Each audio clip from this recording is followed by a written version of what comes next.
Not too long ago, Sucker Punch announced their first trailer for their follow-up to Ghost of Tsushima, Ghost of Yotei. The trailer shows the game takes place a couple hundred years later and is set during the latter part of the Sengoku Jidai, also known as the Warring States period.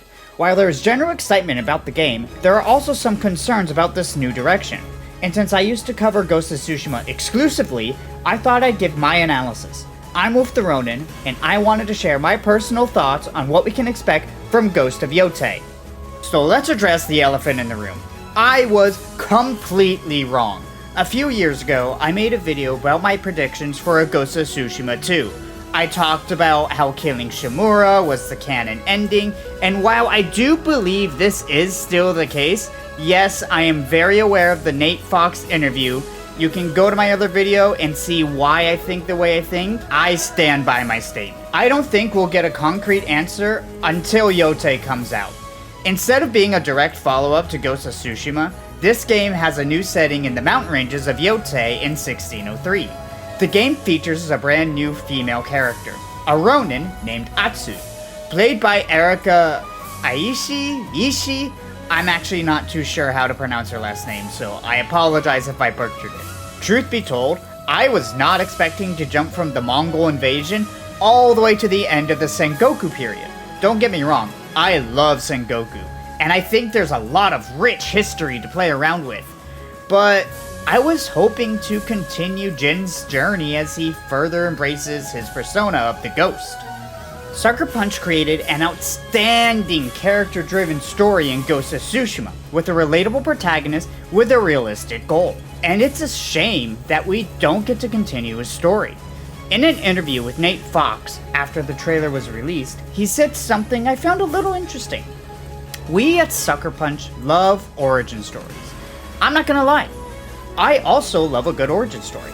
However, in my opinion, the most challenging part of writing a story is making a character that can keep the story moving while keeping players invested for an extended period of time. After all, we're going to be stuck with this character for 30, maybe 40 hours. Or if you're me, 120. One of the basics of writing is that you need to have interesting characters to drive the story forward. Without a well-developed character, the story falls apart. The problem I have here is that they did a fantastic job with Jin in his arc with Tsushima, and we could have dove deeper as he now has to deal with the decisions he made in the events of the Mongol invasion. Now he won't get to see how Jin's story ends. And yes, Jin wouldn't be alive during the second Mongolian invasion, and there aren't any big historical moments in between, but I don't think there needs to be a significant historical moment. I mean, it would definitely help with the storytelling, but we could have easily continued Jin's story with everything they set up and alluded to in Tsushima. But now, it feels like Sucker Punch is going back to the drawing board with Atsu, and they now have to get us invested in this new character with her motivations that are separate from Jin. Not to say that this new character Atsu will be bad, but instead of moving a character's arc forward, we're now starting from scratch. With all that said though, I am actually really excited to jump into this era and see what they come up with and explore this new character. One thing that got me really excited was the small bits of gameplay we saw. One of the biggest requests that fans had from Ghost of Tsushima was having a bigger arsenal. It seems Sucker Punch has taken that to heart and are giving us more weapons and martial arts to perform. Having multiple weapons will add a certain amount of depth to the game that the first one just kinda lacked. We can also see that our lead wears a shamisen, a 2-string guitar or banjo on her back, which makes me so happy. I am a huge shamisen enthusiast and love how it sounds. I mean, just listen to this, listen to this.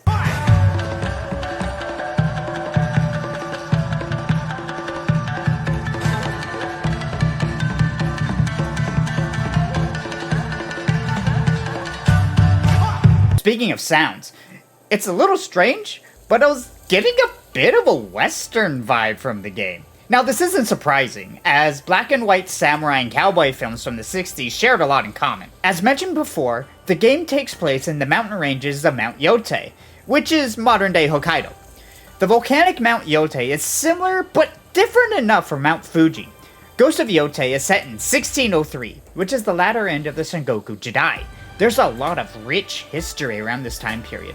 Technically, the Warring States period had ended, but depending on who you ask, some say it extended to 1617, while others say it ended in 1603, when the Tokugawa shogunate took over. Since the game takes place in 1603, we will probably see Tokugawa and his shogunate. It's clear that Atsu is on the run and being hunted.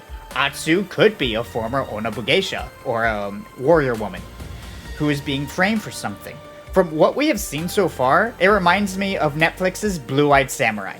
I highly recommend Blue-Eyed Samurai. It's very good. Very, very good. There was a frame in the trailer that caught my attention. It's where Atsu is dual-wielding two katanas. At first glance, it doesn't look much, just your typical dual-wielder.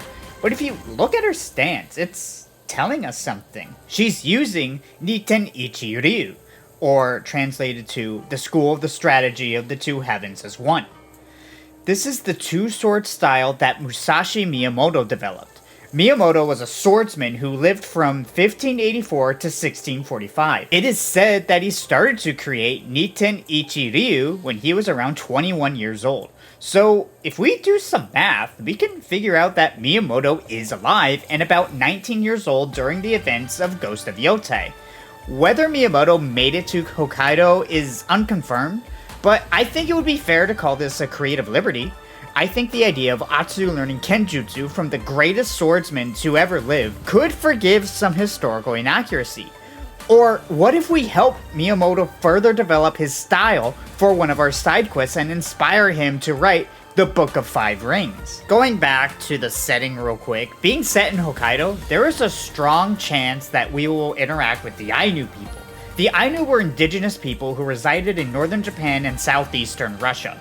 There was a lot of conflict between the Japanese mainland and the island of Hokkaido. The Ainu were forced to adopt Japanese customs and lifestyles while being governed and restricted in trade and other labor.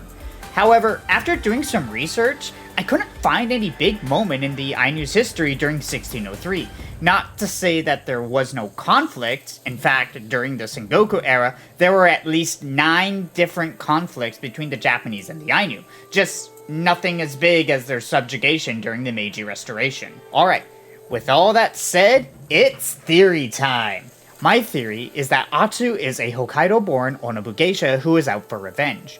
During the trailer, we see that she wipes some blood off of her vambrace, which has Japanese characters. I can only assume that they are names, since I unfortunately don't speak or read Japanese. And she uses the blood as like a kinda ink to cross off the names. During the trailer's opening, we hear a Ronin tell her that people usually come here to disappear. People come north to disappear. I'm pretty sure he's referring to Yotei or Hokkaido. But you're hunting. But you are hunting.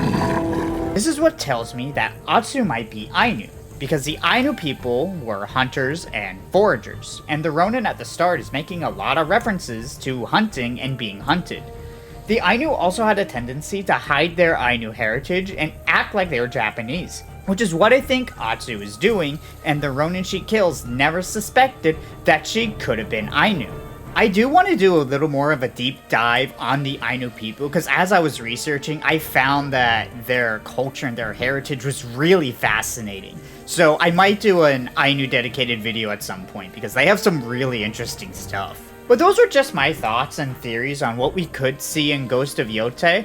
I'm personally really excited for the game, and it's supposed to drop sometime this year. I did quite a bit of research for this, but I know I'm bound to have missed something. If you found something that I missed, or some information that I didn't have, please let me know. I'm also going to be linking all the sources that I used for my research in the description, so you can go check those out as well, and feel free to give me any sources in the comments. I would love to discuss anything more with the Ainu, Ghost of Yotei, and Tsushima, and anything with Japanese culture. I love that stuff. But I know it's been a while since I've posted anything aside from some unboxings and LEGO builds, and honestly, I'm glad to be back.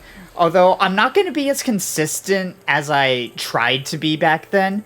I had to take a small break from content to really kind of focus on myself and do things I wanted to do. So going forward, I'm still going to be making videos, but at a much more slower pace.